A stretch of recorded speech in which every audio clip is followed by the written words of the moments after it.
Today's guest is Allison Stockel, the Executive Director of Glazer Hall in Palm Beach, Florida, and a dynamic leader in the world of arts, culture, and nonprofit leadership. Allison began her career in media, working as a producer for major networks including CNN, MTV, and Time Warner, before transitioning into the arts, where she has spent decades building and elevating cultural institutions. Her passion for the arts extends far beyond her professional role. Allison has been deeply involved in the nonprofit work throughout her career, supporting organizations focusing on youth, culture, and community impact. Now in Palm Beach at Glazer Hall, she is helping shape the next chapter of arts and culture in the region, bringing her wealth of experience, creativity, and a deep commitment to building community through the arts. Allison, welcome to your Palm Beach Guide. Well, hello, Allison. Thank you so much for joining your Palm Beach Guide today. Sure. Thanks for having me. We are so pumped to have you to talk about all things Glazer Hall and just to hear more about you and your journey and everything going on just with this brand new art center. So for those who are meeting you for the first time, tell us a little bit about you and how you transitioned from television to the arts world. Right. So most of my life has been in the arts world, to be honest. My uncle and aunt started Preservation Hall in New Orleans, Okay. which is a very well-known jazz place, but also a band that travels. And anyway, it's really an institution in the New Orleans community. But that's what I used to do. I grew up going to New Orleans my whole life and traveling, believe it or not, with the band instead of going to camp. No bizarre. way. Anyway, when I went to NYU and I started working in television, and I graduated with a bachelor's degree in broadcast journalism. Oh my goodness! So worked at CNN, always doing entertainment news, MTV networks, Time Warner. And how long were you in New York? Oh God! Well, forever. Are you still in New York? I basically grew up on Long Island and New York. So I've been in New York for a very, very long time. And when I left New York, I got married. I went to Connecticut. Okay. And I just happened to get involved in a brand new nonprofit performing arts center called the Ridgefield Playhouse. Yes. And that opened in December of 2000, which was actually when I moved to Ridgefield. Okay. So, and I basically, my son was 6 months old, my daughter was just 2, and I raised my children and the Playhouse at the same time. It was like my third child. Oh my goodness. Yeah, and I worked there for 22 years. And then the Playhouse was brand new, right? You opened it. Yes, it was in an old, what used to be the old Ridgefield High School. So the building itself was from the early 1920s. Beautiful. And that was what was the Playhouse was the auditorium for the venue, and it was it was an amazing space. It still is. It's there. It's there. The woman who runs it, Ashley Paltoff, does a great job, and I really was thrilled that I was able to leave it in good hands because after 22 years, it's kind of like you're still your child. Yeah. Yes. But it was great, and we did, and it's very, very similar to some of the things that we are doing at Glazer Hall in the sense that really all aspects of the performing arts. Okay. So it's music and dance and comedy and speakers and a little bit of everything. Right. And so when I left Ridgefield and I came on the board of Glazer Hall, we Jill and Avi obviously had been working on this for years before I even got involved. And of course, COVID put a hold on everything, and then you pick it back up and blah, blah, blah. Anyway, getting it to the point of getting it open was a group effort. I was so honored to even be involved in it. And I wasn't planning, after I retired from working in Ridgefield, I was not planning necessarily on running another venue. But when I met with Jill and Avi, their passion for it was so, you felt it. You did. And walking through the halls, and this is when it was bare bones, and you saw the vision. You walked through it with Jill, and she explained it to you, and you saw the vision. And it was very, very exciting. So for me personally, I felt like this is great. I mean, this is an incredible place. Like, why would I not want to be involved? Right. So that's kind of how it started. I, came from TV into the performing arts, and here I am now in Florida and Palm Beach continuing that. Yeah. And specifically, Glazer Hall is a nonprofit, right? Of course, yes. And what drew you to nonprofit leadership in the first place? Yeah, I think it was more the arts than the fact that it was a nonprofit. I mean, what's nice about, look, there's a wonderful mission involved, which is to be a place for all and bring people in for everybody to experience the arts, and that's something that is part of my passion in the arts, is to be able to, for example, we had a wonderful, this is our first very short season because we didn't open until the end of January, but we really had a very full season and a wonderful arts education showing. And that in and of itself was something that was so special and so almost impressive that we were able to do that and to bring in children from low-income areas, Title I schools, many of which had never seen a live performance before, and show them. We had Preservation Hall come and do Kids in the Hall, and they learned about New Orleans and the history of jazz, and to bring them to see Ballet Palm Beach doing Ballet by the Book with Peter and the Wolf, and that one alone, that just Ballet by the Book, Peter and the Wolf, we had more than 600 school age children come in and bus them in, and did the whole thing. We did it for free. We were able to give a lot of them free tickets, which was so important. And that's part of what makes it special. That's, I think, the difference. Well, the access for all, as you mentioned earlier. The access for all. And I think that's also just the difference between, working in a theater versus working in a nonprofit performing arts center. Do you know what I'm saying? Absolutely. It's a little bit different. And, just touching upon what you were saying about working in the nonprofit world, I think that's probably the difference. Yeah. When it comes to the programs at Glazer Hall, so it's all encompassing, and are you and the team really focused on that sort of student outreach as like an additional program, or are you just working that into whatever is happening during the season? So this year, it was really figuring it all out. And yes, first year opening, like you said, short season. Yeah. And so whenever we had, and still have, we still have shows coming through the end of May, but whenever we have the opportunity, so for example, we had Stuart Weitzman, who we invited business students to come to because he's an incredible businessman. And hearing his story was very inspirational to a lot of these business students at Palm Beach Atlantic. We invited people from FAU, we invited college-age students even. So we're doing the same thing with Body Traffic, which is a dance show that we have coming up next week. We are inviting students from Dreyfus, from all over, a lot of the arts community where there are students involved, to come and see the show. So whenever we have the opportunity to do it, we are definitely plugging into that. That student, invitation, come see it. We have a master class with Body Traffic. Okay, good.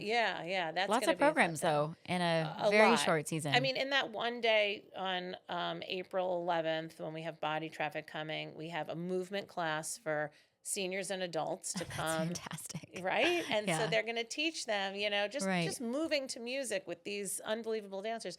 And then right after that, we have a master class for the serious dancer, 13 and above.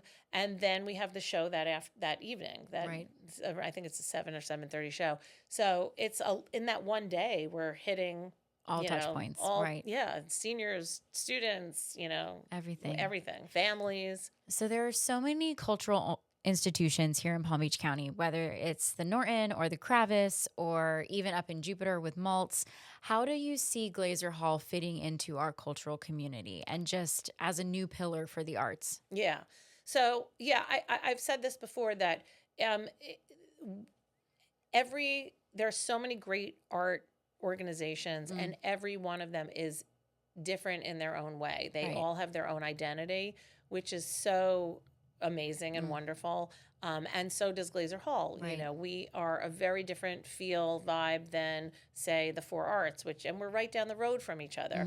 But we're able to coexist and work together and have, they have wonderful programming and we have wonderful, Right. they maybe wouldn't do some of the stuff we do, and we maybe wouldn't do some, Right. and then there'll be some overlap. Yeah. But what was kind You of complement nice, each other. we complement each other. And what was kind of nice this year is it was accidentally actually, but it wound up being really a nice illustration of how we complement each other when they had, Judy Collins doing a speaking thing, and then we a few months later had the Judy Collins concert. No, that's and that good. was something that was sort of like, wait, oops, that shouldn't have happened, Right. sort of, but it did, and we But were it both complemented. and we learned that, that's something that can actually maybe we plan that in the future Right. instead of, and so I know Sophia who runs the Four Arts, and we've spoken on the phone, and she's fabulous, and Diane Quinn who runs Kravis, fabulous, and so it's nice that we all know each other, like each other,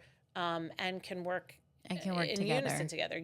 And maybe come up with some ideas where we can have an artist come in and do an arts and ed with Kravis maybe, and do a speaking thing at Four Arts and a show at our place. There are things that we can do as we learn, as we grow as organizations together.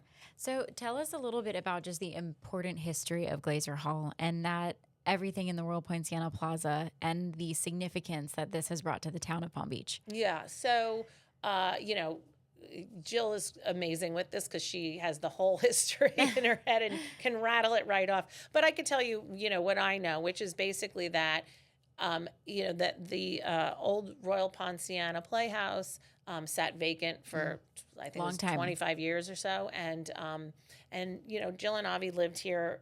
They raised their children in Palm Beach. So they very much loved the town and the community and felt that it was important to take this cultural landmark and Breathe new life into it and breathe new almost. life into it, Yeah. and really be true to its history. And that's exactly what they did. And look, it's one of those places that we are, it was a passion project of theirs, and now we are. It's really something that we're giving back to the community in the sense that we're creating this programming that is, for the community to enjoy, and even some people, that are not Palm Beachers per se, but we've had an incredible array of patrons that have come, and every show brings in a different audience. Right. So it's really exciting. And I don't know that anybody expected that. I think it's just sort of that's what I mean. It's sort of like growing into its own little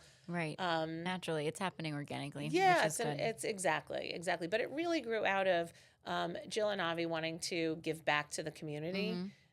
This is a something that turned into a special thing for them that I don't even think they were realizing how special it was going to be in their lives. It was just sort of like, we're looking at it, it's empty, let's do something about it. And and I mean, it's incredible what they've created. It really is. So with your experience, because you've been successful in not only your work in New Orleans, but now here in Palm Beach, what are you seeing as the approach in your own leadership style to growing these organizations to within the 20 years that you were at New Orleans, and then now that was in Connecticut. Oh, Connecticut. That's okay. That's all right. Russ flipped Connecticut. Yeah. To now bringing that leadership style here to Palm Beach. So, like, what are some practices that you have just as a leader in this community and in your own world to attribute to that growth?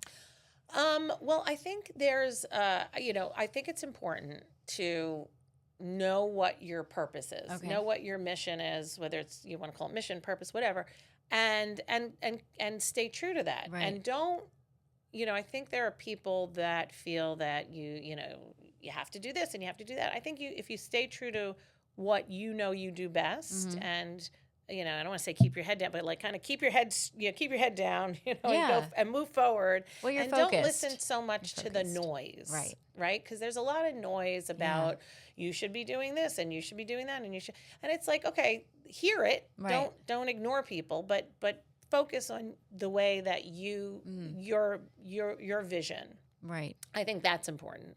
And learning about the people in the community and listening to the people in the community is important too. Yeah. So it's very important to talk to people and to and figure out how to take what they're saying and not be dismissive. Right. Like hear everybody's voice everybody, and interpret that into your vision. And because there's a lot of great people in this town that have so much insight and they're just very smart people with a lot of, and some of it's going to be okay, well that would be great, but I don't know that really is fits into what we do. But a lot of it is very, very collaborative and important to hear it. Right. I don't know if that makes sense. No, but it does. That's I think what I've always done. I did that in Ridgefield, and I do that here obviously as well. Especially, I didn't raise my kids here. I have actually something that's really great for us as a venue, as a theater, is that the fact that we do have the Glazers and their knowledge of and their history with this town is that's invaluable, because being somebody that did not grow up here and coming in, it's so important to know the history and what's important to the townspeople and what's important, so that's been, I think, incredibly helpful. And when you think ahead just for future plans of Glazer Hall, what are some challenges or really opportunities that you see for Glazer moving forward? Oh my God, I think there's so many opportunities. We really just tapped the surface. This season, which was, again, a short season. Explain that. Explain why it was a short season. So we didn't open until the end of January. January 22nd was our first show. So, we've only been open for about not even 2.5 months. Yeah. So, and You've packed some shows in those too. Shows in there. I think when all is said and done, by the end of May, we'll have done about 70 shows. So that's a lot for what will essentially be 4.5 months. Yeah. So, tell me again. Wait, what was the question? Well, just some opportunities. So so we've tried a lot of things. One of the reasons I think that we also had so many shows in such a short amount of time is because we wanted to show the town, the people, of Palm Beach, what we can do, right? So we did some films, we did some speakers, we did some, and so now next year is an opportunity to expand on that and have a real, the fact that we can do these incredible films, and that we have a beautiful space, large screen, DCP, really impressive. It is incredible. I've been. It's amazing. Yeah. So being able to show films like that's something that, to be honest, nobody else can do, right? There's no movie theater anywhere else on the island. So it's an incredible opportunity to, we're doing something on April 22nd, which is the film Ocean. It's the National Geographic film Ocean, which is incredibly beautiful. Wow. And it's narrated by David Attenborough. And to see that visually on the big screen, gosh, that would be is amazing. Insane. Yeah. And then we will have in front of the screen the Palm Beach Symphony and the members of the Palm Beach Opera doing the soundtrack. Live. So it's a live soundtrack. Have you seen? Oh my gosh. I have to interrupt you because I'm a big Game of Thrones fan, and I've been waiting for the Kravis to bring either Pirates of the Caribbean or Game of Thrones, and you could watch the show in the back and hear the live. So the fact that you're doing this with the National Geographic, and I bet it's just gorgeous. With the live. And we're going to be doing that next year with some other films as well. I'm so excited for this. Yeah, so I think and because the stage is as large as it is. We're able to do that. Oh, that is so cool. So it's a completely immersive. That's an immersive experience. It's an immersive experience. Yeah, that is. Wow. And that'll be pretty cool. So we're doing that. That's one of the things that we want to do more of. As you said, they have so many fun things. I mean, there's a couple of them in the works that I can't really talk about because we haven't confirmed them yet, but yeah. So I think you'll be happy with some of them. So yeah, so those are some of the things that we're going to be doing. But that's what I mean. Like now that we kind of have tried things out and we know we can do this, and now we can do certain things bigger, better, more. And then other things, not as much. But there's a lot of great collaborations. Like this one that we're doing, Ocean, is part of a film series that we started with Cox Science Center. Oh, incredible! Pardon me, where we do these sci-fi movies and have somebody from the somebody real in the industry. So, for example, we had Deep Impact, and then we had somebody talk about asteroids and which is a little close to home right now. Yeah. But, and then the first one was Apollo 13. Oh, my. And we had Ron Howard talk before the film, which was great. And then afterwards we did a Q&A with a science,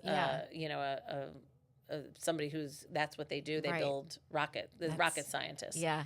And that was really cool. So this is kind of part of the whole programming side. Side. That thing. Well, I think too what's amazing is that Glazer's not only doing films and productions to that level, but again, you still have the live shows. And for us, so back in March, it was just last month, we had the woman, the world's, really the country's first woman bull rider and rodeo star. Her name's Johnny Jonkowski. She came down from Montana, and she is having a PBS documentary made about her and just about her incredible life. The woman has broken every bone in her body. Oh my God. And during the time that she was professional, she was the only woman to ever compete at that level and like actually be good.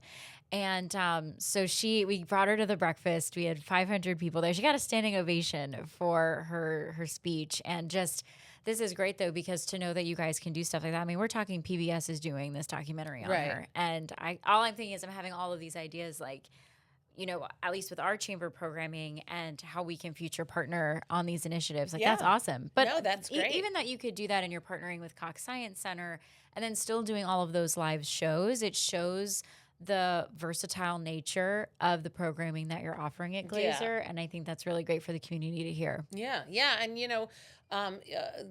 that whole thing of, working with other organizations is something that Jill had started years ago. I mean, she was talking to American Ballet Theater people 5-6 years ago, and there wasn't even a roof on the venue yet. So it was. But those conversations, as you're mentioning, have happened way beyond the opening of your doors. Yeah. And I think that's just a testament, like you said, to the leadership that is Glazer Hall and the vision that you guys have. Yeah, for sure. I love that. Sure. Yeah. So we'll be doing more of those collaborations for sure. So what is one thing that really has surprised you about Palm Beach, just when you got here? Like anything. It can be as I don't know. I mean, I love the it's going to sound weird, but the quaintness of it. Like I love walking down the street and feeling like it's a town. It has very much a small town feel. Right. But it reminds me, in an odd way, a lot of Ridgefield because and Greenwich. Yeah. Like those small towns in Connecticut, they're not small towns. Like there's a lot of people that live there, but they feel small. They have that that community feel. Right. And in what's so great about Palm Beach, again, similar to Ridgefield, is that there are so many arts organizations that you can live in a town that has as much culture and art as a city. Right. But it has a very much a community feel. Right. I think that's very unusual. I'm lucky enough to have lived in now two places like this. You're right. But it's not an easy find. So no, I think that's great. And I just think that it's, obviously it's a beautiful place to be in. And you can walk on the lake trail, and there's just so much about it. It's gorgeous. It's gorgeous. It's a really nice place. So early on, we were talking about how you spent, time with your previous business for 20-something years, right? And you were retiring, quotes, quote, retiring. Now, tell me about just how you have been able to stay passionate, because some people, when they put 20 years out of business, they're like, I'm good. Yeah. I'm going to hang out with my kids, or I'm going to go travel the world. And you decided to step back into the workforce. So Yeah. what keeps you passionate about this type of initiative and this work? Yeah. Again, I mean, I do love the arts. I Yeah. love music. I love, and I think I really, love working with the people in this industry. Yeah. Um, Today we have a band coming in. It's Tab Benoit and Samantha Fish. She's a blues guitarist. He's, also bluesish. They're great. He's more has a New Orleans feel to his stuff, but it's the whole thing. Yeah. It's the whole thing. There's a lot of, I loved working in television because similar to putting on a show, there's a lot of pieces involved, and you're interviewing and talking to very interesting people. Right. And it's the same thing. There's just, there are no cameras around. It's not a television show, but Right. you're putting together a show. You're Right. making something happen. And I think that's really cool. And I also think that when I do go to a show, or, when I'm a lot of times I'll be backstage I get the show on, and then, you watch the first few minutes from backstage, and you see everybody's reaction. Yeah. That's really exciting for me. And as I said before, I think introducing kids to Right. the arts at a young age and seeing their expressions when they're seeing live music or, Right. ballet or whatever it is for the first time, that I think, so all those things combined, I think is really, it's great. It's great. There's nothing like it. And I always say, there'll be plenty of time to spend doing all that other stuff. Right. And, I'm lucky enough that I have great places to go and visit, and, so, but this is a fun next chapter. How exciting. Well, as we close, I always end my podcast with some rapid fire questions. Okay. So whatever comes to your mind first, and then we move on, boy. okay? It's Okay. fun, I promise. So coffee or tea, what's your go-to in the morning? Coffee. Coffee, okay. Your favorite hidden gem in Palm Beach? I think, well, I don't know how hidden it is, but I love Tutomar, which is right Oh, it's next so to good. us. It's like, I love it. Yeah. I just love it. Good. I also love, of course, it's all going to be food stuff, but Yeah. I also love Lola 41. I don't know if you've ever been there. Lola's great. It's great. It's kind of small, but It's I very love it's small. very small, but I love the atmosphere. Yeah. And I love the food, and Yeah. I love that I can sit outside in the courtyard with my dog. It's And all just about relax. my dog. It's all about your dog. And I love it. Salute, I think, is also a hidden gem. See? That's right in the... These are all good spots, people, Yeah. okay? You need to go visit. What is one book that changed your life?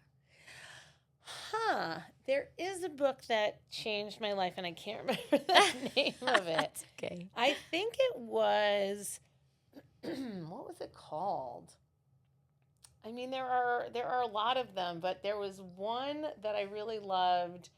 It was by Rabbi Kushner, and I think it was like When Bad Things Happen to Good People, or Okay. something like that. That's good. It was a good book. Yeah. Awesome. Okay. And last question, what is one piece of advice that you would give your younger self as you navigate life in the workplace?